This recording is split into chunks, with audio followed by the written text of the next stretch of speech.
Bonjour mes amis soltériens. C'est Foelia. Eh bien nous y voilà, c'est la dernière vidéo de cette série sur la charte d'Adikan, et je vous propose de plonger immédiatement dans ce 12e point, qu'on appelle le principe de solidarité. On aurait aussi pu traduire principe de fraternité. De quoi s'agit-il? Eh bien de toujours tout faire pour que chaque individu puisse avoir une vie décente, dans un sentiment de sécurité quant aux besoins élémentaires. On met tout en place pour que chaque Adikanien puisse conserver son accès au bien commun le plus possible, même avec des choix de vie différents. Il faut noter que la solidarité n'est pas institutionnalisée à Adikan, qu'il n'y a pas d'aide automatique, pas de soutien financier non plus, puisqu'il y a toujours du travail. Ce n'est pas ça qu'on appelle la solidarité. La solidarité naît toujours de la mobilisation d'individus touchés par une situation difficile vécue par d'autres. Il est important qu'il n'y ait aucune obligation de solidarité, sans quoi on entre en contradiction avec le principe de liberté.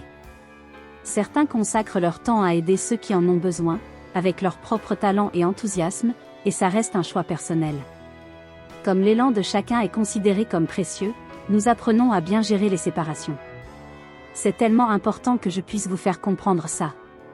On peut prendre des chemins de vie différents tout en se respectant mutuellement. Cela ne crée pas de désunion s'il n'y a pas de ressentiment. Au contraire, ça approfondit l'expérience de fraternité. Je prends un exemple. Imaginons qu'on se retrouve, et ça arrive, dans une situation où aucun terrain d'entente n'est possible, où deux visions inconciliables commencent à diviser le collectif. Eh bien la solution pour préserver l'harmonie est parfois simplement de se séparer. Il n'est pas question qu'un groupe, même majoritaire, empêche une minorité de prendre la direction qui l'inspire. Au contraire, on fait tout pour rendre ça possible. C'est ça la solidarité profonde. Si une partie des habitants souhaite prendre une direction différente de la majorité, on les accompagne dans cette aventure aussi loin que possible. Et cela se marque dans le partage juste de l'énergie. Si, par exemple, une cellule d'Adikaniens se détache de la cité pour aller fonder autre chose, ils partent avec leur part des ressources, de la manière la plus juste possible. Vous comprenez ? En informatique, on appelle ça un fork, ce moment où une partie du tout prend son indépendance pour continuer sa route autrement. Eh bien nous travaillons la solidarité jusque-là. Il y a tant à explorer qu'il serait irréaliste de penser qu'un même projet puisse convenir à tout le monde. Il est au contraire bénéfique d'explorer toutes les possibilités qui s'offrent à nous, en tant qu'espèce. C'est pourquoi les forks sont accueillis avec toute la bienveillance possible. Sans pour autant dire que c'est facile. Cela est valable aussi au sein même de la cité. Certains endroits sont réservés à l'exploration de nouvelles voies, de nouvelles manières de faire, hors de la norme. Des espaces sont prévus pour ça, comme des couveuses de nouveaux projets.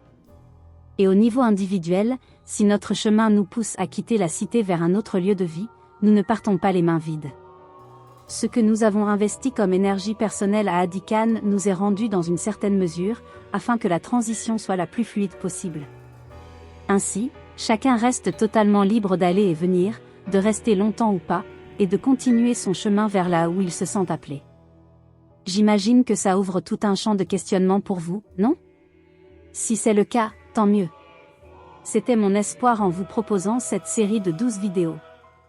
Nous avons maintenant fait le tour de la charte d'Adikan.